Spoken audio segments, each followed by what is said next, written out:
Bienvenidos al programa número 96 de Área Protegida, que se emite por la radio online El Provincial, www.provincial.com.ar, o por la aplicación disponible para los celulares. Con el nombre de Área Protegida.patrimonio, nos pueden ubicar en nuestras redes sociales, Facebook e Instagram, y escuchar en nuestro podcast de Spotify, al cual invitamos a valorar, y en nuestro canal de YouTube, al que agradecemos que se suscriban. ¿Qué tal, Rubén? ¿Cómo estás? Muy bien, Rodolfo. Un saludo para vos, para la audiencia, y estamos arrancando el programa 96. Es verdad. Es así, ya llevamos 96 programas realizados, y bueno, en coincidencia de alguna forma, o en la semana del 5 de junio, que se celebra el Día Mundial del Medio Ambiente. Claro. Este día es una fecha que fue creada para que todos los habitantes del planeta, que recordemos lo importante que es cuidar nuestro planeta, ¿no? Claro. En todos los ambientes. De hecho, en este programa, en Área Protegida, venimos trabajando sobre esta temática. Hemos celebrado el Día Internacional de los Museos, sobre todo el acervo cultural que protegen los museos. Hemos hablado sobre el Día Internacional de los Monumentos y Sitios, es decir, claro, que siempre estamos en cuidado de todo lo heredado. Y hoy, digamos, en referencia justamente a esto, lo vamos a tener como invitado a Carlos Balboa, que es alguien que justamente intenta poner una visión holística en el sentido donde lo cultural y lo ambiental confluyen, es decir, no están divorciados ni tratados en forma separada, sino que hay una situación integral, lo cual nos parece muy adecuado justamente para esta semana, que sí, porque generalmente estos días internacionales tienen una semana por lo menos para sus distintas instancias de implementación de acciones. Así que seguramente va a ser del interés de nuestros oyentes. Sí, y aparte permitime ampliar un poquito esto, porque querido Carlos Fernández Balboa ya estuvo en otra oportunidad, claro, en el programa con Claudio Bertonati hablando sobre estos temas, y realmente es un gustazo encontrarnos de vuelta con Carlos. Seguro. Estás escuchando Área Protegida por el Provincial Radio, con Rubén Mera y Rodolfo Giunta. En este segundo bloque de Área Protegida tenemos el gusto de presentar a Carlos Fernández Balboa. Es licenciado en Museología por la UMSA, es decir, la Universidad del Museo Social Argentino, es magíster en Educador Ambiental, Instituto de Investigaciones Ecológicas de Málaga, España, y diplomado en montaje de exhibiciones por la UNA, la Universidad Nacional de las Artes Argentina. Especialista en gestión, comunicación e interpretación del patrimonio integral. Trabaja desde 1988 en educación, comunicación y estrategias de puesta en valor del patrimonio natural y cultural. Es docente titular de la Universidad Autónoma de Entre Ríos, UADER, Tecnicatura en Museología, la Universidad de San Martín, posgrado de Turismo, la Universidad Nacional de las Artes, Diplomatura en Mediador de Museos, y la Universidad Maimónides, Licenciatura en Turismos y Patrimonio. Se ha desempeñado en organizaciones no gubernamentales como la Fundación Vida Silvestre, la Fundación Félix de Azara, y como asesor de organismos del Estado Nacional, Ministerio de Turismo de la Nación entre el 2008-2012 y Ministerio de Cultura de la Nación entre el 2012 y 2017. Desde el año 2013 se desempeña como el museólogo del Museo Histórico Provincial Guillermo Enrique Hudson, dependiente del Instituto de Cultura de la provincia de Buenos Aires. Es autor de 26 libros, algunos en colaboración, entre los que se destacan Vivir por la Naturaleza, Naturalistas Científicos y Exploradores de Argentina, la naturaleza en la ciudad de Buenos Aires, la interpretación del patrimonio en la Argentina y Hudson, el intérprete de la naturaleza. Ha publicado más de 350 artículos de su especialidad vinculados con comunicación patrimonial, naturaleza y experiencias entre turismo y patrimonio. ¿Qué tal, Carlos? ¿Cómo estás? Realmente es un gusto que nos acompañes en Área Protegida. Bueno, para mí también. Ustedes son dos personas que admiro mucho en el mundo del patrimonio, así que una alegría compartir este espacio con ustedes. Una alegría. Igualmente, Carlos, te valoramos y te queremos mucho, así que es un gusto que estés de vuelta en Área Protegida. Hace un par de años estuviste con Claudio Bertonati, claro, hablando también sí, sobre el tema de patrimonio natural. Claro, somos el dúo imbatible. Hacemos muchas cosas juntos. ¿Sí? Qué Como lindo. ustedes, ustedes, Como nosotros, mismo, sí, más o menos. lo mismo que Sí, ustedes, sí. exactamente igual. Bueno, y ahora estamos un poco con el tema, hay grandes cambios, ¿no? En el mundo del patrimonio, en el mundo del patrimonio natural. Claro. Bueno, cambios vinculados también seguramente a los cambios de gobierno, a los tiempos que se reflejan en la sociedad. Y bueno, esos cambios tenemos que ir empezando a plantearlos y a plantearnos situaciones diferentes según los momentos en los que estamos, ¿no? Seguro. Recién fuera del aire hablamos un poco con Rodolfo un poco de este tema, de que cómo está la Argentina en materia ambiental, en materia de lo que nos preocupa, que es el tema ambiental. Es interesante que ustedes aborden este tema porque desde una mirada, nosotros con Claudio Bertonati promovemos y propiciamos lo que se llama el patrimonio integral. Bien. O sea, no cultural, no natural, sino integral, Claro. que vendría a ser el mismo concepto que ambiente. Ambiente también incluye el patrimonio integral de una manera sumamente abarcativa, y creemos que por lo menos para dos temas es importantísimo abordarlo de esa manera. Dos fases de este tema, que es, uno, la gestión, o sea, analizar el tema de gestión desde un punto de vista integral, y otro, el tema de la comunicación y la educación desde un punto de vista integral. Podemos analizarlo de esa manera, la naturaleza y la cultura o el patrimonio construido, de una manera absolutamente abarcativa, ¿no? Claro. Entonces, por lo menos desde ese aspecto nos interesa mucho, y es lo que nosotros hacemos. Con Claudio trabajamos en educación fundamentalmente y también en gestión en estos aspectos. En ese sentido, Carlos, te queríamos preguntar, justamente esto que estabas planteando vos, es decir, para conocer el panorama, es decir, cuál es la posición o cuál es, digamos, cuáles son los ejes que en este momento me refiero siglo XXI, ¿no? Es decir, no estrictamente coyuntural, porque estos son temas de largo aliento. Es más, las agendas generalmente están hablando de cambio climático con metas para el 2030, es decir, que no se pueden manejar en una escala menor. ¿Cuál sería ese panorama que vos ves en nuestro país o en el mundo, es decir, como vos lo quieras plantear? Sí. Mirá, yo creo que hay algunos aspectos que ahora, puntualmente en este momento, estamos en una retroacción de la temática, ¿no? O sea, no, es una temática que no está en la agenda pública, o si está en la agenda pública está con una mirada negativa.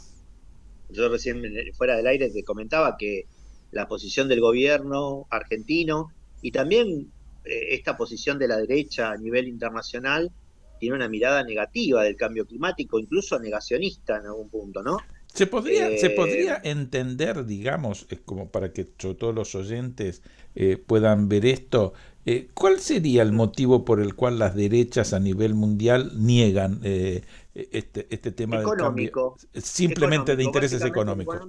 Bien. Sí, absolutamente. Digo, incluso si vos ves algunos documentos que volvieron a un concepto que es explotación de los recursos naturales. Sí. Que era un concepto que en la década del 80 dejó de utilizarse. Faltaría que empezáramos a plantear, como se planteaba en los 70, el agente contaminador pagador, ¿no? Que en los 70 había como una idea de que el que contaminaba paga, ese principio, esos derechos, ¿no? O sea, la derecha tiene una mirada muy extractivista en términos generales, donde no hay planteos de la derecha extrema, ¿no? Porque Sí, sí, también sí, debemos decir que hubo situaciones de derecha donde durante gobiernos de derecha en este país también se crearon parques nacionales, claro. hubo como alguna idea, digamos, esta derecha, en mi opinión, pero esto es también absolutamente personal, Sí, esta sí. derecha muy salvaje, muy restricta, ¿no? En determinadas cosas, donde plantearte cuestiones ambientales, cuestiones del patrimonio incluso, Ujú. parecería naif, parecería bastante inocente. Te hago esta Y hay como pregunta, una... perdóname, Sí, te quería hacer esta pregunta.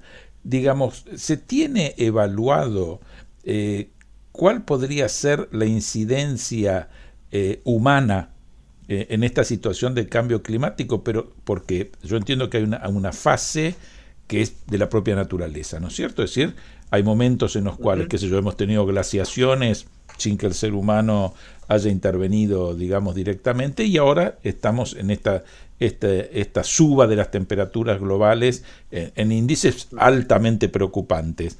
De esa suba, digamos, y sobre todo entiendo que es a partir de la revolución industrial, el aporte, por así decirlo, del ser humano, es decir, con su producción, ¿se tiene idea de cuánto incide? Eh, Sí, digamos, si hoy que estuvieran... por supuesto, A ver, altamente significativo. O sea, bien, si continúan en principio lo que tenemos que pensar, una cuestión que necesitamos trabajar muy fuertemente, es un plan gradual para salir de los subsidios a los combustibles fósiles, bien, con metas y casos, plazos concretos. bien. Digamos, evidentemente, el tema de seguir trabajando con los combustibles fósiles implica una degradación ambiental significativa, ¿no? Y eso Sí, también tiene que ver con el tema de las economías mundiales no, que seguro. se resisten un poco a salir de este esquema. Te hago una Ha pregunta habido, te hago una pregunta simplemente para que sea claro, sobre todo para los oyentes. Tengo entendido que en Europa, por ejemplo, en lo que es la Comunidad Europea, tienen plazos para hacer el reemplazo de los motores de nafta a eléctricos, que también me gustaría saber tu opinión, si eso realmente contribuye o no. Hay gente que dice que no, por lo que es el descarte, sobre todo de baterías de litio, y ese tipo de cosas, ¿no? Hay bastantes restricciones en las cosas que se pueden importar, exportar. Ese tipo de instancias, ¿realmente colabora o medio es una máscara sin mayor mira, sentido? hay 4 o 5 puntos A que ver, nosotros lo hemos planteado. Por ejemplo, te voy a hacer una introducción antes y contestándote también la pregunta. sí, Hacia fines del 2022 nos juntamos una veintena de ambientalistas que hicimos un documento que se llama bien, La Agenda Pendiente ante la Crisis Ambiental, que es un bien, documento que está en internet y que después, si quieren, se los puedo pasar también a ustedes, donde planteamos 10 puntos. Estos ambientalistas éramos personas, imaginémonos que nos juntamos, ojalá que suceda, ujú, 10, 20 o 30 patrimonialistas. bien, Y le hacemos un listado o un punteo a los próximos gobiernos de las cosas que nosotros creemos que están pendientes todavía en materia de patrimonio. perfecto. Sería buenísimo, ¿no? Sería Sí, lindísimo y es una linda propuesta para que la lleven adelante ustedes de su programa. Pero digo, nosotros lo hicimos eso. Nosotros en el fines de 2022 hicimos esta lista de la agenda pendiente donde planteamos estos 10 puntos.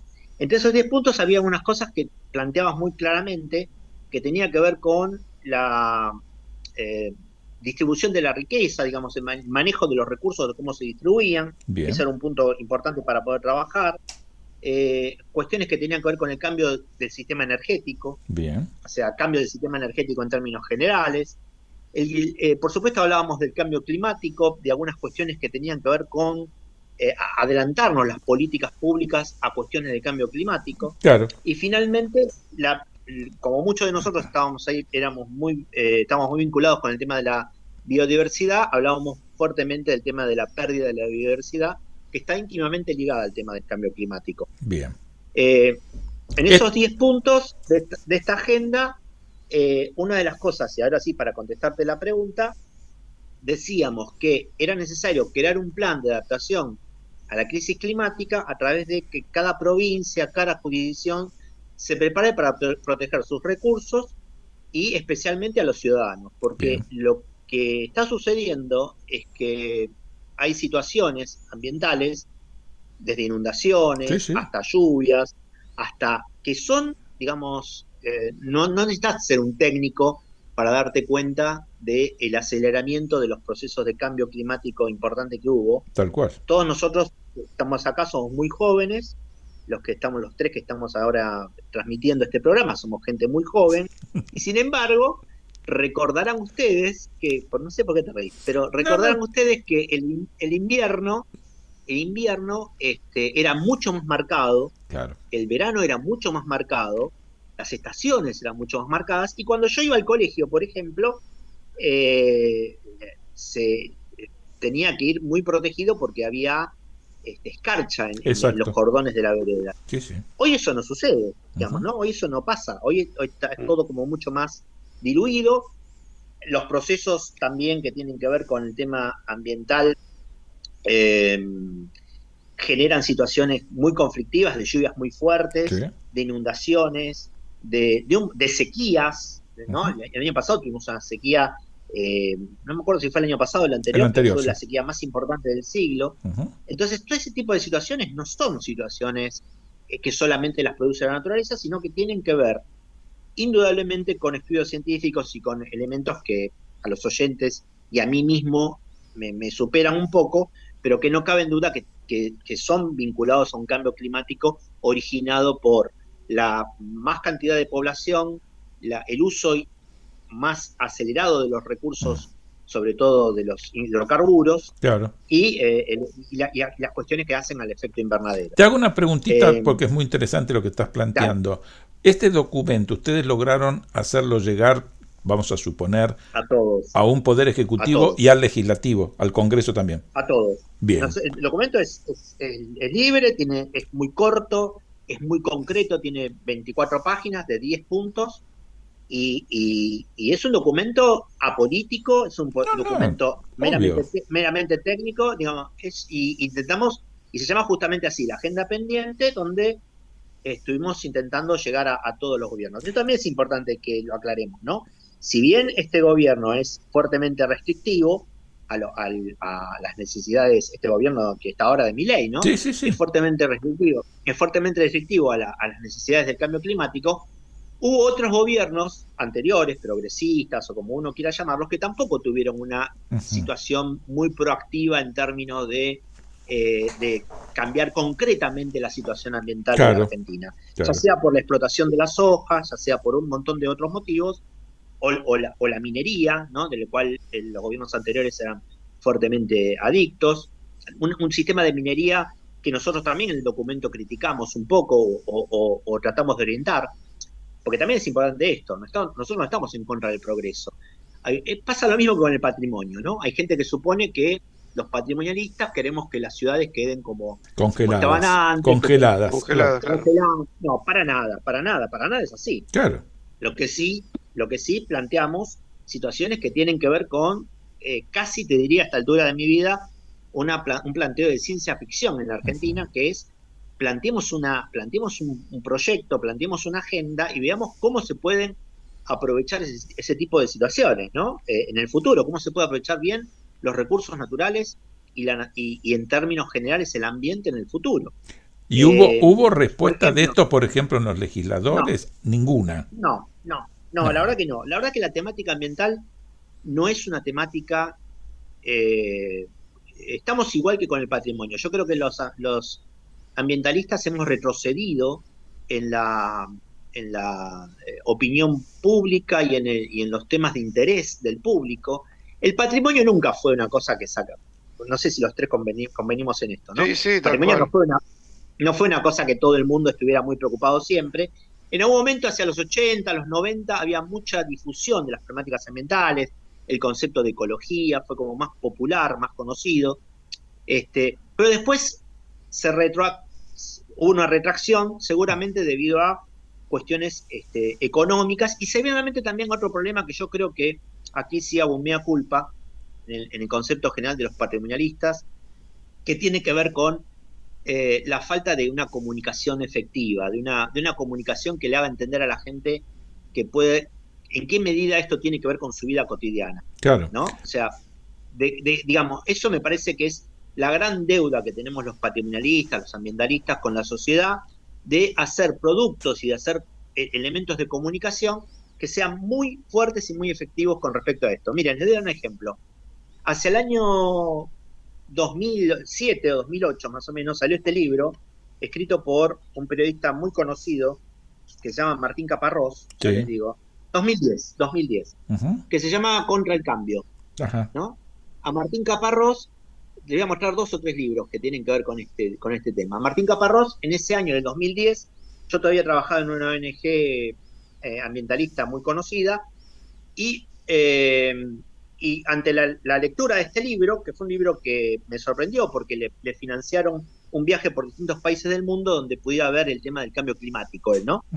Y salimos en un programa de Radio Mitre, en ese momento, con Martín Caparrós, y Martín Caparrós me dijo algo que también me sorprendió. Piensen que fue una persona que es un tipo muy culto, no sé, más o menos todos lo conocemos, a Martín Caparrós, un tipo muy culto, que tiene que escribió un libro específicamente sobre el tema, y me dijo algo que tuvimos una discusión al aire, en ese programa de radio, porque me dijo algo que era sorprendente. Me dice, bueno, si desaparecen los recursos naturales, si desaparecen los bosques, por ejemplo, me dijo puntualmente así, los bosques, si desaparecen los bosques, o si desaparece la madera, el hombre se va a rebuscar para volver a encontrar algún producto, ya sea plástico, alguna otra cosa, que reemplace eso. Bueno, una barbaridad que, digamos, no lo podría decir ni un niño de 5º grado que haya cursado cuestiones esenciales o básicas del tema ambiental o del tema ecológico, ¿no? O sea, es una barbaridad. Y él me decía eso desde un profundo conocimiento, de un profundo convencimiento de que el hombre puede ser artífice de todo. Yo creo que tenemos un grave problema, que es la disociación que tenemos con la naturaleza, la profunda disociación que tenemos con el mundo natural, creernos al punto de que los seres humanos no tenemos nada que ver con la naturaleza. Y eso nos está llevando, bueno, estoy dando el caso de un caso puntual, que fue el caso de un periodista, una persona culta, una persona que escribió un libro sobre el tema.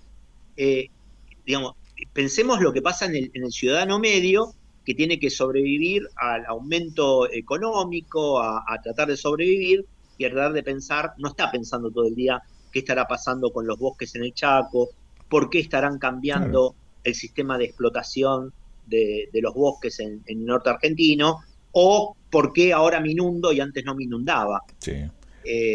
En esto, Carlos, no te quedé, porque vos dijiste algo por etapas, con la cual coincido, y en su momento te diría con mucha alegría. Es decir, yo tengo 4 hijos en un rango etario hoy de entre los 25 y 40 años, es decir, y todos ellos en su paso en ese momento, sobre todo por la primaria, la ecología se había instalado, y hasta nos enseñaban, y nos enseñaban a nosotros, que no habíamos tenido esa formación, qué sé yo, desde temas del cuidado de las ballenas hasta lo que se te ocurra. Es decir, pero estaba muy fuerte, y fue una camada que tuvo esto muy apreciado. Y vos también señalabas este divorcio de la naturaleza en un momento que hay un cambio de paradigma alimenticio muy fuerte, y que la cuestión de la reivindicación del orgánico, es decir, determinado tipo de productos y demás, pareciera ser que tiende a valorar justamente una buena utilización de los recursos de la naturaleza y demás, como instancia general. ¿Esto puede cambiar algo? Digamos, ¿estará faltando patrimonio y medio ambiente y cambio climático en las escuelas como para que la opinión pública se forme desde chico, digamos? Mirá, faltan varias cosas. Primero, creo que una de las cosas que necesitamos urgentemente es salir de lo enunciativo para pasar a lo concreto, ¿no? Sí, a implementar cosas, claro. Claro, porque, por ejemplo, nosotros la Argentina está atada o está adherida, ya para hablar de temas legales, a un protocolo que es el protocolo de Kioto, que es un protocolo que se establece en relación a tratar de solucionar problemas de cambio climático en distintos aspectos, y cada gobierno asiste a ese protocolo o ratifica ese protocolo, pero es un protocolo que queda más bien en las buenas intenciones, Claro. queda más bien en una cuestión absolutamente enunciativa, si se quiere. Sí, Pasó sí. algo parecido, pasó algo parecido. A ver, todo son aproximaciones, decía Roberto Crowder, mi profesor de museografía en el Instituto número 8, y tenía razón, todos son aproximaciones. En términos de comunicación estamos un poco mejor, porque este programa, hace 15 años o 20 años, era el que estamos nosotros Sí, viviendo en sí. este momento, Sí, sí, sí, ustedes me están entrevistando, sería impensable hace 15 o 20 años en la tal cual. radio provincia. Ujú. Entonces, estamos un poco mejor en ese sentido, pero el problema es que nosotros vamos como una tortuga y las temáticas de destrucción del patrimonio natural y cultural van como una gacela, digamos, Claro, van claro. mucho más rápido. Ujú. No vamos tan rápido como nosotros nos gustaría. Entonces, digo, adherir al protocolo de Kioto es un muy buen paso, pero es casi enunciativo. Y si vos ves, todos los gobiernos saben que no se va a cumplir Ujú.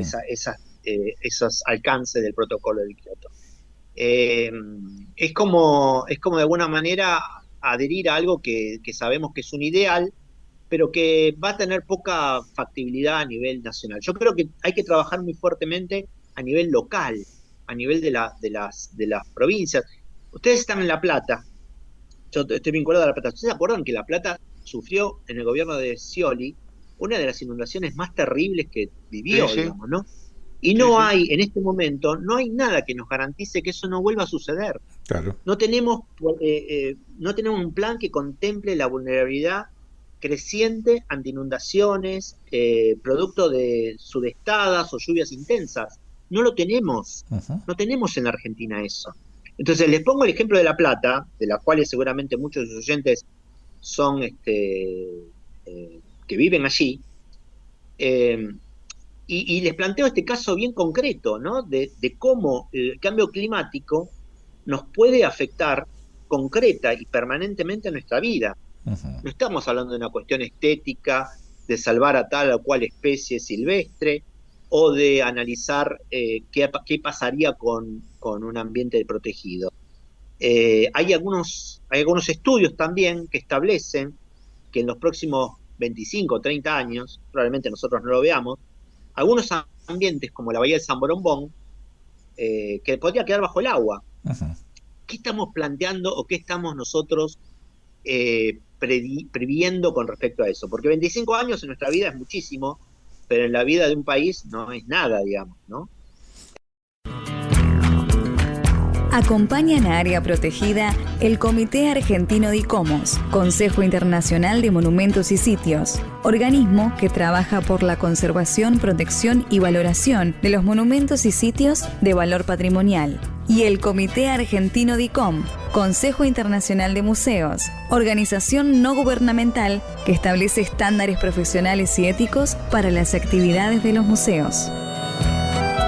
CICOP, Centro Internacional para la Conservación del Patrimonio, organización no gubernamental que desde hace 30 años trabaja en pos del conocimiento y conservación del patrimonio cultural. Ahora vamos a hacer una pausa musical con el tema Barro tal vez, de Luis Alberto Spinetta, pero en una versión muy especial que se dio a partir de la organización del Spinetta Day que hizo el canal de streaming Olga. Reconocemos la figura de Miguel Granados al respecto, con Olivia Firpo, una joven de 16 años de Neuquén que se presentó en la radio para retirar las entradas, pero que a su vez tenía un cartel en el cual decía «Tengo 16, toco Spinetta», fue invitada al piso y a partir de ahí nada más ni nada menos que convocada para ir a cantar en el Colón. Lo hizo acompañada nada menos que de Javier Malosetti.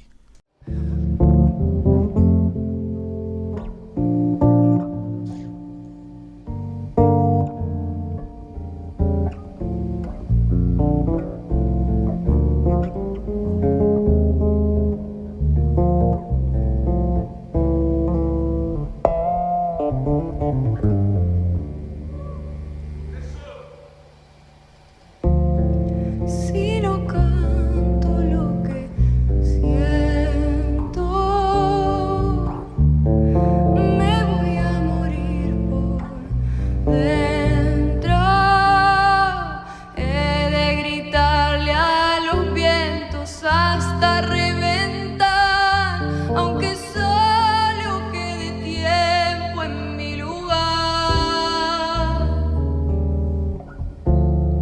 Sé que ahora me tocó el alma, pues me callas nada.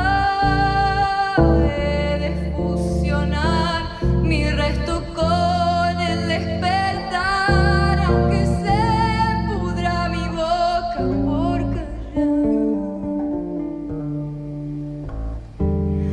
Ya lo estoy queriendo, ya me estoy volviendo canción, barro tal vez. Y es que esta es mi corteza, donde el hacha golpeará, donde el río secará para callar.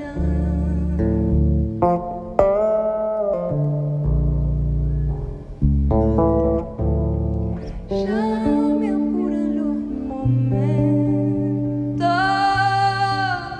ya mis sienes son lamento, mi cerebro escupe ya al final del historial, el comienzo que tal vez reemprenderá. Sé que ahora me tocó el alma, o en mi carne ya no es nada. He de fusionar mi resto con el despertar, aunque se pudra mi boca por callar. Ya lo estoy queriendo, ya me estoy volviendo canción, barro tal vez. Y es que esta es mi corteza, donde el hacha golpeará, donde el río secará para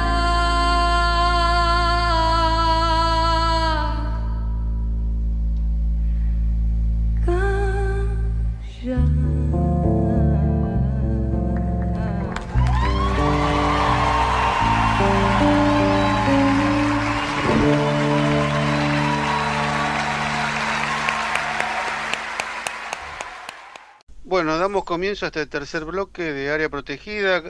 Tenemos a Carlos Fernández Balboa como invitado, un querido amigo. Y bueno, recién veníamos trabajando con el tema del cambio climático y bueno, que ya la audiencia sabe que es uno de los ejes de trabajo de este año. Y en algún momento hablábamos, entre tantas entrevistas que hicimos y lecturas y estudios, que aparecen algunas formas sencillas de proteger el medio ambiente, ¿no? Como de pronto cultivar los propios alimentos, plantar árboles, ahorrar agua, separar la basura, de pronto reutilizar lo que se pueda, tanto en el ámbito cotidiano como incluso, y es un tema que no vamos a trabajar hoy, que tiene que ver con la reutilización arquitectónica, ¿no? De edificios. Y Bueno. otro de los aspectos tiene que ver con la conexión con la naturaleza, ¿no? O sea, el hombre conectado con la naturaleza, hablábamos en el bloque anterior, que en este concepto de patrimonio integral, ¿no? Que recién decías. Y yo creo que, un poco por mi experiencia de haber estado en la dirección provincial, y tengo un gran cariño por el Museo de Hudson, ¿no? Sé que vos estás ahí. Sí. Y por el Museo de Hudson y por Rubén Ravera también, ¿no? Un pilar fundamental de ese museo. Y bueno, me gustaría comentar a la audiencia, creo que sos la persona más indicada para hablar sobre este tema, un poco sobre lo que es el Museo de Hudson, la historia, quién es este personaje, ¿qué nos podés decir? Mira, yo lo que creo es que es un ejemplo muy bueno del patrimonio integral, porque el Museo Hudson la esencia del museo es la casa natal del escritor y naturalista que nació en 1841. Hace relativamente poco se hizo un estudio donde la casa podría ser construida en 1770, ese rancho, así que estaríamos hablando desde el punto de vista patrimonial de uno de los edificios, si no el más antiguo de la provincia de Buenos Aires, uno de los más antiguos de la provincia de Buenos Aires. Uno de los más antiguos, sí, sí. Claro. Eso desde el punto de vista patrimonial. Después tenemos un aspecto literario, un aspecto que se hace, que tiene que ver con la literatura, con nuestra vinculación con otros países, que es el tema del escritor, que escribió 24 libros y que nos vincula muy fuertemente. Quizás sea una de las cosas más amigables que tengamos con Inglaterra, ¿no? Claro. Porque poder hablar de Hudson y hablar de la literatura inglesa, él fue junto con Joseph Conrad, con otro escritor de ascendencia india, los dos que le dieron una vitalidad de alguna manera a la literatura inglesa, y escribió 24 libros en idioma inglés, ¿no? Toda su obra está escrita en inglés. Aún aquella obra que es muy reconocida como una literatura gauchesca, como el Allá lejos de ese tiempo, como El naturalista en el Plata, esos fueron libros escritos en idioma inglés, por supuesto muchos años después traducidos al español, pero que hacen una esencia de nuestra identidad bonaerense, de nuestra identidad criolla, casi única. Yo te me atrevería a decirte que para conocer cómo es el pastizal pampeano, tenemos que leer el naturalista en el Plata, no hay muchas otras opciones. Podemos irnos al Parque Nacional Campo del Tuyú, pero no hay muchas opciones para ver cómo era la pampa original de que nos describe Hudson en ese libro. Y finalmente un tercer punto, que es la reserva, que nosotros estamos intentando infructuosamente, porque acá tendría que usar un eslogan de este tiempo, ¿no? Las autoridades no la ven, no la ven. Claro, ¿viste? Tendría que utilizar un eslogan de tiempo, no la ven, ¿viste? Nosotros tenemos una reserva que es el país, intentamos conservar el paisaje natural de Guillermo Enrique Hudson en el arroyo Las Conchitas, y una reserva que tiene unas 60 hectáreas en un lugar muy deprimido económicamente de la provincia de Buenos Aires, como es Florencio Varela, que necesita espacios verdes como cualquier otra comunidad, como cualquier otra sociedad, y que podría ser un modelo interesantísimo, ya sea para la Dirección de Patrimonio, o ya sea para la Dirección de Medio Ambiente de la provincia de Buenos Aires, o en este caso sería muy interesante hacer un experimento de una cogestión, claro, ¿no? del espacio conjunto, para que sea un modelo de desarrollo, de mostrarle a las nuevas generaciones cómo era el pastizal pampeano, de mostrarle quién era Hudson, claro, de mostrar el ambiente pampeano. O sea, es espectacular lo que tenemos ahí, y como digo, lamentablemente, aunque a pesar de que lo venimos impulsando desde hace mucho tiempo, desde el museo, las autoridades no lo ven, ven otra cosa, ven, no sé qué ven, la verdad que no tengo muy claro qué es lo que están viendo, no me voy a meter en eso porque me voy a engranar, así que prefiero no meterme en eso. Yo recuerdo en alguna época Rubén Ravera organizaba caminatas para visualizar aves o ciertas especies. Sí, nosotros hacemos toda esa tarea, pero la hacemos casi personalmente, digamos, ¿no? La hacemos con un apoyo ínfimo, con un apoyo, o sea, lo que sí hace el gobierno de la provincia de Buenos Aires es darnos los sueldos, y no mucho más que eso, digamos, ¿no? Claro. Entonces, digo, un espacio de estas características debería tener una mirada más abarcativa, más interesante, insisto, ser una especie de mojón o de eslogan de la posibilidad ecológica que tienen los ambientes naturales de la provincia de Buenos Aires, y poder llevar allí con mucha más apoyo, con mucho más cuestiones más certeras, ¿no? No es solamente sacar a pasear chicos, sino hacer un programa de educación ambiental integral, donde muchas de estas cosas que estamos hablando se puedan llevar adelante. No es salir a bardear chicos y a pasearlos por un lugar, sino hacer programas educativos en serio, ¿no? Ya no estamos en los 90, viste, que era solamente salir así. Necesitamos resignificar los espacios, darles un sentido a esos espacios, que la gente entienda que esos espacios les pertenecen, porque por otra parte es cierto, son espacios patrimoniales que les pertenecen, y que puedan aprovecharlos de una manera lo más integral posible. Creo que ese es un gran desafío, ¿no? El desafío ahora, para los que estemos interesados en esto, es hacer cosas absolutamente tangibles. Que las visitas a los museos no sean visitas meramente informativas o recreativas, sino que sean visitas sustanciales, donde la gente pueda entender el valor del patrimonio y ver de qué manera ese patrimonio los beneficia directamente. Esto lo pongo para el Museo Hudson y lo pongo para cualquier museo, que como museólogo y como persona que se dedica a la educación, lo pongo para cualquier museo que en la Argentina. No alcanza hoy con los números de visitantes a los museos o una cuestión meramente Tal informativa. cual. Necesitamos compenetrar a los visitantes en patrimonio, ¿no? Tal cual, y sabemos que vos haces mucho de eso, porque trabajás mucho, tenés muchos libros escritos en lo que llevas trabajando en esta temática. Y a mí, si vos me permitís, Carlos, porque me interesa mucho el libro Vivir por la Naturaleza, que conecta mucho con el conocimiento y la difusión de la naturaleza argentina, y me parece que está en línea con lo que recién decías, ¿no? Porque vos modestamente no lo decís, pero a mí me parece que es importante que el público sepa tu compromiso, tu trabajo y toda tu producción en relación a esto. Así que, si nos decís así en unas breves palabras los conceptos, los contenidos de este libro que invita a descubrir esa vida en contacto con la naturaleza. Mira, es un libro que lo habíamos pensado hace unos 20 años con Juan Carlos Chévez, que fue el más importante, así como por ejemplo, les doy una referencia, ¿no? Para que tengan una idea. Como en el mundo del patrimonio está Ramón Gutiérrez, por ejemplo, Claro. Juan Carlos Chévez, en el tema de producción, en tema de desarrollo, digamos, en ese sentido, digo, ¿no? Juan Carlos Chévez lo fue en el mundo de la naturaleza. Creó un montón de libros y áreas protegidas y gestiones. Y con él habíamos pensado escribir un libro que reflejara, que tuviera un doble propósito.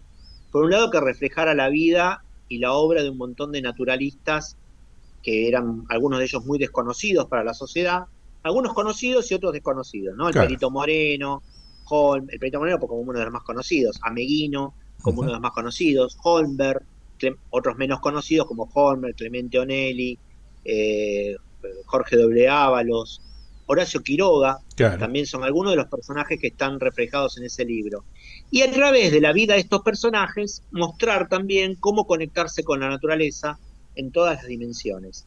En las dimensiones que tienen que ver con lo intelectual, que hicieron ellos descubriendo cuestiones de naturaleza, en cuestiones emocionales, ¿no? Porque nosotros estamos en el patrimonio no por una cuestión meramente científica, sino porque le ponemos el corazón a las cosas que tienen que ver con el patrimonio, y estos hombres de alguna manera también tenían la misma mirada, y finalmente como un ejemplo de un camino que otras nuevas generaciones podrían llevar a desarrollar si se entusiasmaban y si tenían ese primer granito de arena para poder meterse en el mundo de la naturaleza y de la cultura para desarrollar y para trabajar allí.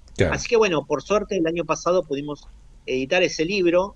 Juan Carlos falleció en el 2011, así que lamentablemente no lo pudo ver, pero el libro salió el año pasado y la verdad que me dio un montón de satisfacciones porque la gente en los distintos lugares donde se presenta el libro lo vive. Primero el descubrimiento de estas personas, ¿no? Que fueron personas que fueron muy importantes para el desarrollo de la cultura argentina, de la naturaleza y de la cultura argentina. Y después, bueno, esta idea, ¿no? Que son un ejemplo de que cualquiera lo puede hacer, cualquiera de nosotros puede meterse en el mundo de la naturaleza y desarrollarlo y ser un primer impulso para poder después promover lugares naturales, reservas, sitios de valor patrimonial. Me parece que, bueno, por supuesto en el libro también aparece Guillermo Enrique Hudson, ¿no? Que es el mayor héroe, digamos, que yo tengo dentro de estos parámetros, ¿no? Héroe porque es un muy buen ejemplo de esto que les decía hace un momento, que no tiene que ver con una cuestión intelectual. Hudson representa, a pesar de haberse ido a los 33 años de la Argentina, representa el amor por la tierra de una manera impresionante, y como describe las cosas, las describe no solamente con una fidelidad científica, sino también con un amor y una pasión que es muy difícil de igualar, ¿no? Entonces me parece que ese conjunto de cosas para los patrimonialistas, para los que estamos interesados en la arquitectura, la historia, la cultura argentina, la naturaleza, mezclar 50% de corazón y 50% de cabeza es fundamental para poder llegar a las nuevas generaciones. Ustedes lo hacen, ¿no? Sí, Ustedes en cada programa de área protegida vienen haciendo un poco eso. Así es. Sí, incluso te digo que yo creo que todos los que trabajamos en patrimonio, me animo a decir, de alguna forma funcionamos de esa forma, ¿no? Porque realmente hay un compromiso, vos sabés, el público lo sabe, nosotros venimos trabajando hace mucho tiempo con el apoyo del SICOP, del ICOM, de ICOMOS, y todos sus miembros más o menos trabajan de la misma forma, mucha pasión, mucho conocimiento, y lo más interesante es, más allá del trabajo profesional de cada uno, es cómo uno lo transmite a la comunidad, ¿no? Y ahí entra en juego el tema de la interpretación, que creo que vos sos uno de los también principales gestores en esto. Y qué pasa con el rol del el profesional que trabaja en esta área, con el público, con los museos, que intermedian ese diálogo tan necesario que hay para que el público se lleve una mirada certera y afectuosa de eso que está observando. Mira, yo creo que eso está bueno esto, Rubén, que me das pie para comentar esto, que hay dos tipos de patrimonialistas. El patrimonialista que le interesa el patrimonio y el patrimonialista que le interesa el patrimonio y la gente. Ujú. La diferencia no es sutil ni es menor. Y no un juicio de valor, o sea, No, para nada, por supuesto. me parece que los dos son importantes, pero sí lo que es importante, y esto también lo traslado al mundo ambiental, al mundo de los ambientalistas. Yo escribí un artículo hace un tiempo con un documentalista que se llama Marcelo Viñas, que el artículo dice: el movimiento ambientalista fracasó, se llama el artículo. Es un poco duro el título, pero hacemos una fundamentación de por qué creemos que, utilizando determinada terminología científica, a veces hablando a un público de convencidos, a veces cerrándonos un poco en nuestro propio gueto, el movimiento ambientalista terminó fracasando en términos de tratar de llegar a las masas, de tratar de llegar a la gente de una manera más abierta. Yo creo que hago un análisis también, creo que pasó algo parecido con el mundo del patrimonio, ¿no? Necesitamos buscar mecanismos, porque ustedes no tienen ninguna duda que el patrimonio es apasionante, que es maravilloso, que tal vez es más apasionante incluso que la filosofía, que la historia, que la matemática. Y fíjense lo que pasa. En filosofía lo tenemos a Darío Stajaiber. En matemática lo tuvimos a Dian Paenza. Sí. En historia lo tenemos a Felipe Piña.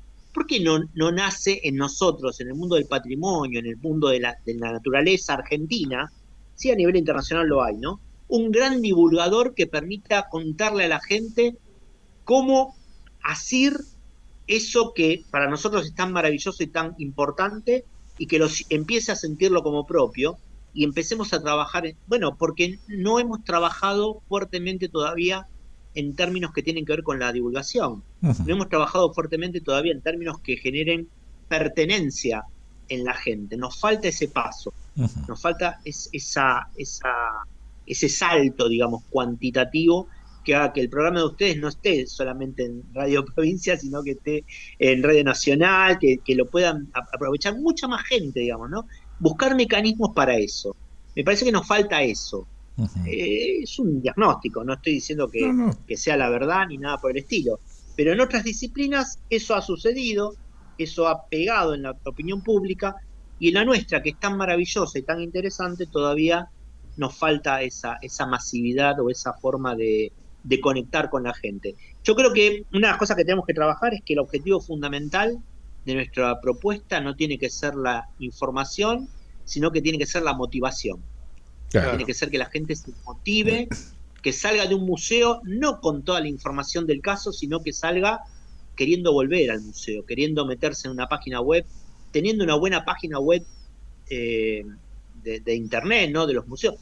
Bueno, nos pasa en la provincia de Buenos Aires, la gente quiere ir a los museos y no tiene una buena página web de los museos provinciales para poder, no sé bien por qué no llegamos a cumplir eso. Claro. Fíjense, no estoy diciendo nada que no sea muy básico, ¿no? O sea, no tenemos páginas web de los museos de la provincia de Buenos Aires. Y incluso de museos tan importantes como el Ludahondo, que quizás, me atrevo a decir que es el museo histórico más importante del país, y no tiene una buena página web para que la gente acceda a él. Estamos hablando de cosas muy primarias, muy ¿no? básicas. Entonces, Sí. Muy básicas. Entonces, ese tipo de cosas me parece que hace también que la gente no acceda, ya que estamos hablando ahora de muchos documentos y muchas cosas que tienen que ver con la accesibilidad del patrimonio. Claro. No nos quedamos solamente en una accesibilidad de las personas con capacidades especiales, sino que tenemos que pensar en accesibilidad básica, que es domingo a la tarde quiero ver cómo llegar al museo, de cualquier museo de la provincia de Buenos Aires, y no sé cómo hacerlo. Entonces, ese tipo de cuestiones que hacen al acercamiento del patrimonio a la sociedad, tenemos que saltearlas, pero muy rápidamente, ¿no? Uh-huh. Me parece. Sí, yo creo que el tema de la divulgación, como decías, es un tema fundamental, pero también, lo dijiste en algún momento del bloque anterior, y creo que en conversaciones lo hemos charlado infinidad de veces, el trabajo de la educación es fundamental, ¿no? Desde de la primaria a la secundaria, y vos fijate que hoy por lo menos hay algunas que otras materias electivas dentro de la carrera de arquitectura, por ejemplo, ¿no? Y vos sabés, como todo el mundo sabe, que la gran mayoría del trabajo de los arquitectos es sobre preexistencias, ya sean Claro. que tengan valor patrimonial o no, pero bueno, Claro. siempre estamos hablando de lo heredado. Uh-huh. Y bueno, y queda mucho todavía por hacer. Cuando yo empecé en todo este tema en la década del 80, Rodolfo todavía no había nacido en esa No, para época. nada. Es verdad, me Sí, acuerdo. y nosotros trabajábamos también con un apasionamiento. Tuvimos maestros como Ramón Gutiérrez, recién lo nombrabas, Alberto de Paula, Nicolini, Marina Weisman, que fueron nuestros maestros, y seguimos luchando con el mismo entusiasmo, no sé si con tanta sabiduría, pero por lo menos le ponemos polenta a todo esto, y es como decís vos, tal vez no está reflejado o no está de alguna forma capitalizado por la comunidad, ¿no? Yo siento eso también, de alguna forma. Creo que tenemos que buscar todos juntos, eso sería un muy buen congreso, mira, de patrimonio. Buscar mecanismos para llegar a la sociedad, ¿no? Me parece que ese congreso de patrimonio nos falta. Sí. Un congreso de patrimonio que tenga que ver con cuál es la mejor forma de comunicar, porque la verdad que hay trabajos espectaculares, hay gente que da la vida por este tema del patrimonio, pero los mensajes no llegan. No tengo la fórmula, no.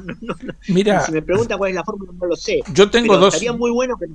No, te decía, sí, Carlos, que tengo dos ejemplos que fueron sorpresa para las mismas personas que lo hicieron. Uno de la Comisión Nacional de Monumentos, cuando hicieron, digamos, como un curso claro, que tuvieron una cantidad de inscriptos que estalló, digamos, fue realmente Totalmente. increíble. Y ahora en una acción que están haciendo Teresita Anchorena y Carlos Moreno, mucho más reducido, no institucional, sino desde una ONG, y que también está teniendo una repercusión de más de 20.000 personas que lo están siguiendo estos cursos. Es decir, que por un lado pareciera ser que el interés está, pero está fallando esto, claro, que justamente vos decís, que es el hecho de nosotros en un sentido más amplio, ¿no? Los canales para poder acercar todo eso a la gente, ¿sí? Totalmente, ¿no? Pero por eso te decía, digamos, yo veía lo que hacía Darío Estranguer, pero que no lo hace él solo, sino que lo hace con un equipo de comunicadores, ¿no? Claro. Los programas de televisión, digamos, tenemos que vincularnos, así como, por ejemplo, no podríamos llevar el tema del patrimonio a la escuela sin la mediación de un especialista en didáctica Exacto. o un especialista en educación, tenemos que buscar ser lo suficientemente amplios y ser lo suficientemente abiertos para que juntarnos con comunicadores que nos permitan ver de qué manera llegamos a tener un programa masivo de comunicación en la televisión, en los barrios, que cada municipio, porque aparte está esa posibilidad, ese trabajo, ¿no? Yo ahora estoy en la Universidad Nacional de las Artes dando una diplomatura para mediadores y educadores de museos, y hay y tengo 60 alumnos, y muchos me preguntan, bueno, ¿en qué van a trabajar? No todos van a trabajar en museos, claro. Muchos van a trabajar probablemente en municipios o en lugares estatales que puedan hacer comunicación de los barrios, comunicación de su municipio, de su provincia. Entonces hay una tarea ciclópea todavía para hacer en términos de comunicación y de generar que la gente sienta que ese patrimonio les pertenece, ¿no? Que no es solamente una declaratoria, sino que son cosas que tienen vida propia y que les va perteneciendo diariamente, ¿no?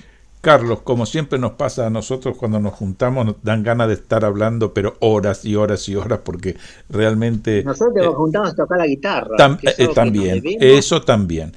Pero me refiero, ahora respecto de este programa exclusivamente, estamos en los últimos minutos y no quisiera dejar pasar la oportunidad de que puedas hacer un cierre, digamos, sobre aquello que vos te interese difundir o que quieras comentar.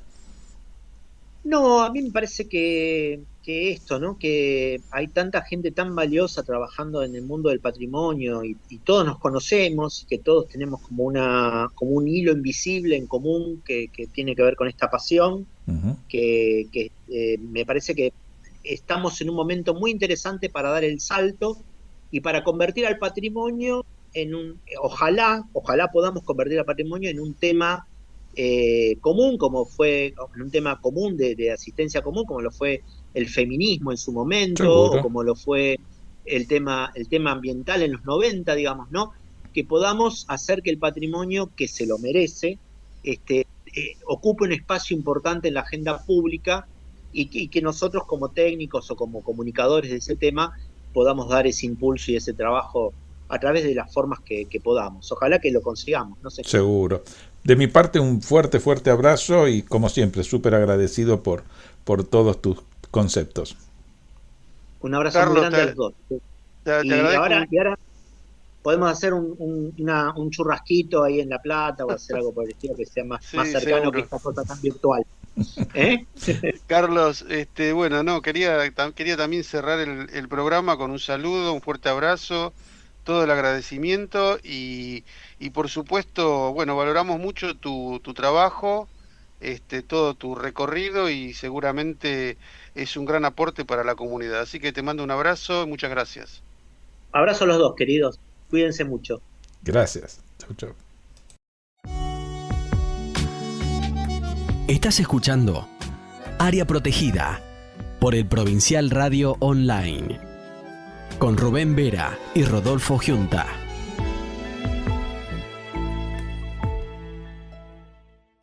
En la agenda pendiente ante la crisis ambiental, que se puede consultar en Internet, podrán ver estos temas. Una política ambiental hoy es una política de desarrollo y no una barrera. Hay una nueva economía emergiendo de la mano de la transición energética, aunque gran parte de la política aún no lo percibe. Nuestros recursos naturales no son ilimitados. El mundo se encamina hacia una producción más sostenible de alimentos. La pérdida de bosques y humedales, todos se pasan la pelota. Volver a honrar nuestros parques nacionales y darles un futuro más potente. La minería necesita cambiar o será más demonizada, sin plan para adaptarnos a los impactos. Es hora de adaptar la política a la crisis climática y no al revés. Debemos estar a la altura del desafío de este nuevo contexto.